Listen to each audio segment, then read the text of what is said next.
In this video, I'm going to be sharing my top 7 investments that helped me pass one of my financial milestones, one significant financial milestone. And I also want to share how you can approach it for yourself. Welcome to another Finance Friday episode. And without further ado, let's just quickly get into the video.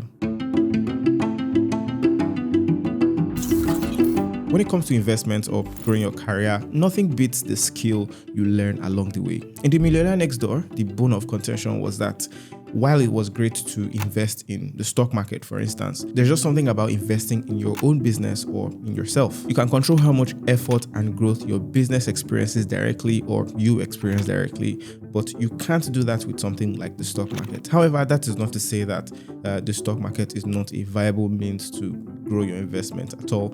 It very much is. But for me, it was investing early in my graphic design skills. I've talked about it on the channel before. I had my first job designing flyers and posters, and I used, the savings there to buy a Lenovo laptop. This laptop had these beautiful red lights, and I kept designing with it, and I moved on to much bigger design projects. I joined freelancing websites, and I was able to make some decent income from all of that endeavor. I saved nearly all of it and invested it into camera gear, which I then used to start this channel around 7 years ago. I believe investing in yourself will pay a lot of dividends, and it can help you when you are actually positive about it. If you're interested, I made a video about how you can grow as a graphic designer and earn better income. I'll link that video in the description below.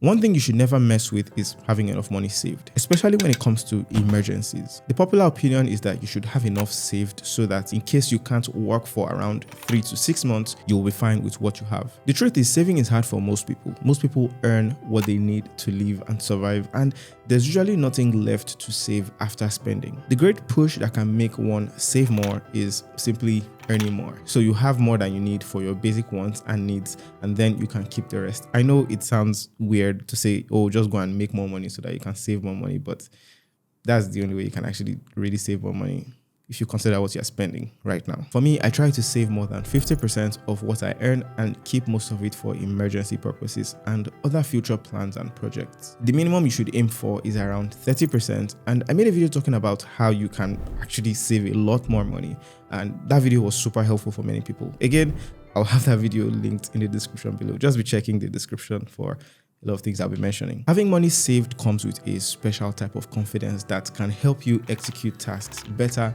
It can help you take calculated risks and even let you invest, which is the next point that we're going to be talking about.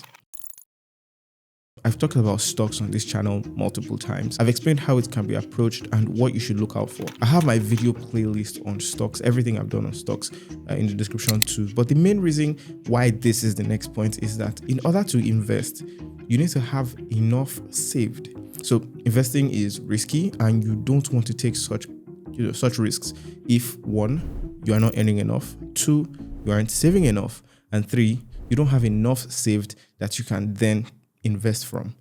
3 different things. How tolerant are you when it comes to taking risks? That's also something that you should figure out, and I think that would help you know what enough means. I heard an interview on the channel with Money Africa, Tosin, and she explains a lot about how you can build wealth.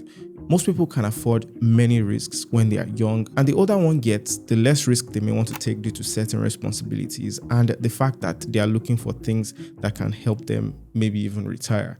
Stocks are surely a great investment vehicle, and you cannot go wrong with stocks.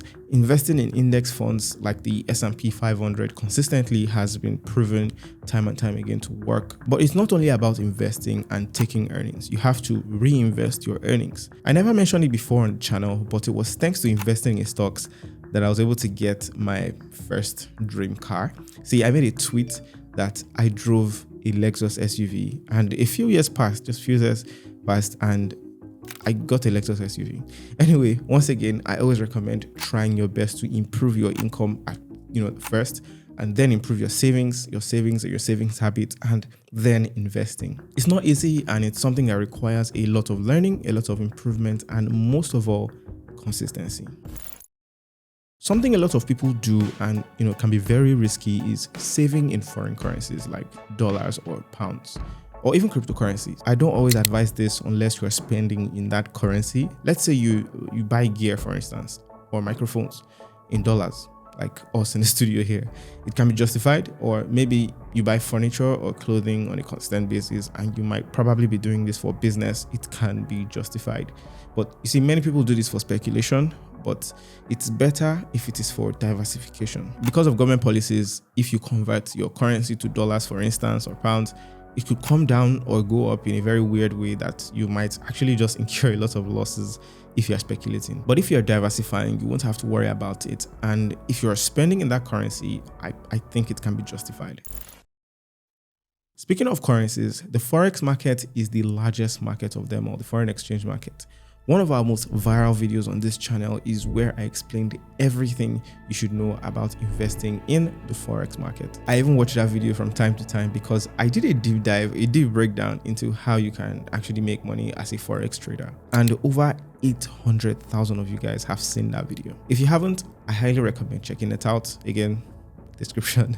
In brief, the Forex market is the largest market, the largest and most liquid or cash-based market in the world, and large banks and major financial institutions play in this space. And many investment management companies use Forex to do a lot of exchange and trade currencies. If you travel to another country, for instance, whenever I travel to the UK, for instance, I cannot spend Naira there, obviously. I have to first exchange my Naira for pounds in order to have a currency that I can use in that space. Currency rates change every single day, and traders see this as an opportunity. They simply buy when the thing is low and they sell when the thing is high. Simple maths. But the thing is, you need the right tools. I've always talked about Okta's app, and they are one of the most reliable brokers when it comes to trading the Forex markets. They've been around since 2011, and you've got commission-free access to the financial markets with many services that are utilized in over 150 countries. They also provide free Forex trainings for people who are just starting out, and I'll have that linked in the description below as well. The Forex market is not binary options trading, which many say is akin to gambling. There's a lot of transparency, and risk can be managed far better when you set your stop loss or your take profit. You will need to understand a lot about the market and know the risks before making any investments. Things like understanding trading and creating an informed trading plan based on solid strategies through market analysis and risk management. And just like I said previously, you really have to understand your own risk profile. There's also the part where you need to stay informed with the market news, and like I also mentioned, working with reputable brokers. If you want to begin your journey, you can download the app with my link in the description below, and 4 subscribers will stand a chance of getting $50 from me when they do so, and you drop a comment. So click the first link in the description below. I will not lie, buying a house in Nigeria is very hard, and I think it's probably going to be harder. I would know because I bought this 4-bedroom house in a growing area in Lagos. I went to different houses to ask about the prices from the agents and everyone that we met. You see, they will call the amount. They'll say like, oh, this house is 100 million naira, for instance. And they'll ask you to pay the whole money once. And you'll just be like, how is where? And only a few will ask you for like an initial deposit. Unfortunately, it's very difficult to get. The first thing you should figure out is how much house do you even need? Do you need a 2-bedroom house? Do you need 3 bedrooms, 4 bedrooms? Do you need an apartment? Where do you need it? And do you want a standalone house or a house inside an estate, for instance? Because trust me, they have different things that you should look out for. The electricity, the appliances, the amenities, the dues, and many more things. Another tip is to look out for off-plan houses. This video is about investing after all, and you can invest in houses that are not yet finished, but are kind of already rapidly developing.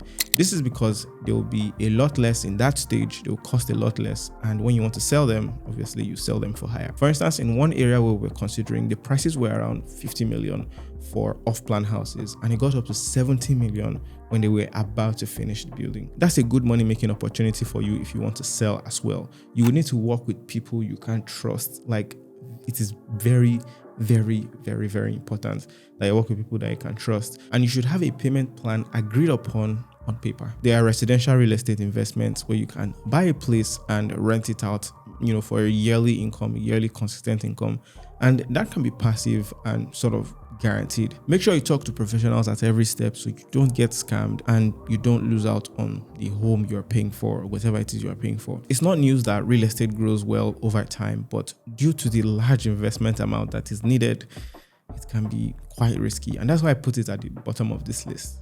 Okay, last but not the least, one of the best investments I've ever made that has a zero risk is reading books. I've read a lot of books about personal finance and the creative journey. One of the first ones for me is Ignore Everybody by Hugh MacLeod. It's something I recommend for creative people. The book is not like saying you should ignore everybody at all times. It's basically just asking you to, reframe how you think about certain things. The second one I'd highly recommend is Mastery by Robert Greene.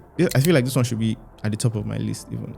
It's one of the best books when it comes to becoming a master in your career or a master in your field. I pick this book up from time to time. I read it a lot. And the principle is that you should come into a field as a blank slate, a blank board, ready to be written upon, soak in everything, soak in all the knowledge, and don't make noise. Just come there with, acceptance. Another one is The Millionaire Next Door. It's the first book I quoted in this video. And lastly, Psychology of Money. These are some of the top books I recommend. Also, there is Never Split the Difference by Chris Voss. Is a very good book on negotiation. I highly recommend that one too. So make sure you check the description for the links to these books. I feel like you can get some of them for free actually on Audible if you want to listen to the audio version. Everything I've mentioned so far will be in the description below. And if you want to learn how you can get started with trading Forex, check out this very comprehensive video where I talk about everything. I'll see you in that video.